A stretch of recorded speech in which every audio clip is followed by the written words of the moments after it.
good day sa aking mga ka-legends dyan. Naglipat ako sa ibang channel muna sa ngayon. Meron din dito sa gilid. Yeah. Ate Ses, ang inyong kabalikot. Yeah, kabalikat. Tala pa talaga siya. Dito. So, may couple of questions. Medyo madali lang. More on yes or no. And then konting with explanation. Tinig mo, ikaw pa yan. Do you believe that all things should be in moderation? Yes, of course. Okay, next question. Do you believe that love overcomes all? Yes. Okay, so ito yung next question. And dito tayo pwede may explanation. So ito ha. Naniniwala ka ba na nagiging hindrance ang career sa love life? Or sariling mindset lang ng tao nagiging sanhi nito? Kailangan ang career and love kasi para sa akin yung para saan parang depende siya sa unawa ng partner eh. Kailangan pareho kayo ng goal kasi may mga relationship naman na nagwo-work eh. May mga artista na in a relationship sila ng pareho silang artista pero in a relationship sila pero nagwo-work. Big sabihin yung goal nila pareho is the same. So para sa akin if same yung goal nyo and same yung alam nyo sa isa't isa na clear kayo sa understanding nyo, clear kayo sa napapag-usapan nyo in terms of relationship and career goals, siguro mag-work siya. Pero yun nga, wala naman ako sa pwesto na naging ganun yung situation ko. So parang mababaw yung karanasan ko sa ganun. Ayun. Kaya yun lang yung masasabi ko.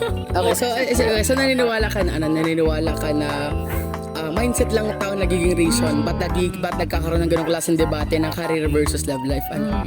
Yes. Para sa akin, parang nasa mindset siya.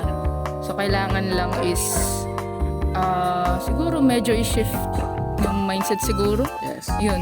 Okay. Yun lang. Okay, so next question naman natin. Dahil since ka naniwala ka naman na hindi nagiging hindrances ang career sa love life mo. Ngayon, kaysa sa why, tatanong ko naman sa'yo, in your own experience, pwede mong ma-share, how did you able to balance your career and your love life? Ikaw ba ay may partner na para sa mga audience na nanonood? Siyempre, may asawa na po tayo. Yes. Pwede ba siyang i-invite sa... Kasi kung hindi naman nahihiya. Kumart lang. Namula siya. Ayun, yan. Introduce yourself, kuya. Ano po? Introduce yourself, kuya. My name is Jerome. I'm his Nawalan wife. Yeah, kita naman natin happy couple naman. Una pa nang pakita. Yan. So, itong next question. So, ito yung pinakang tanong ko naman. How did you able to balance your career and your guys' love life? Ang feeling ko napansin namin this time, hindi laging i-balance. Yun nga, paano ibinabalance? Parang lagi, at least siguro once a week nagde-date kami. Kailangan kasi yun kasi para sa akin yung date kasi na-expire siya. Parang siguro meron din kasi ako na-attend na church sa Manila. Ganun yung parang relationship advice nung pastor. So yun din yung advice nung pastor sa anong wife niya na yung wife niya kasi lagi naglolong ng date. So parang si pastor nagtataka siya, bakit ganun? Yung pala, si wife, yun yung mindset niya na nag-expire. Siguro parang banding na rin kasi yun. So parang kahit once a week, makapag-date or banding kami. So parang after nun, parang na-renew. Parang na-renew yung relationship. Parang, awan ko, basta yun yung feeling. Parang nagkaroon siya ng mga laging panibagong spark. Ganun siya. Parang ganun, oo. Meron ka ba sarili kang opinion dun sa na yun? Lang naman kapag busy, intindihan lang kapag nakakaloob-loob sa pag-usapan yung mga gustong gawin para intindihan and talk each other para walang naiiwan na idadamdam ganun kasi yun lang. Yan. Okay, so yun doon napakita talaga natin na sa kanilang side hindi nagiging issue ang career sa love life.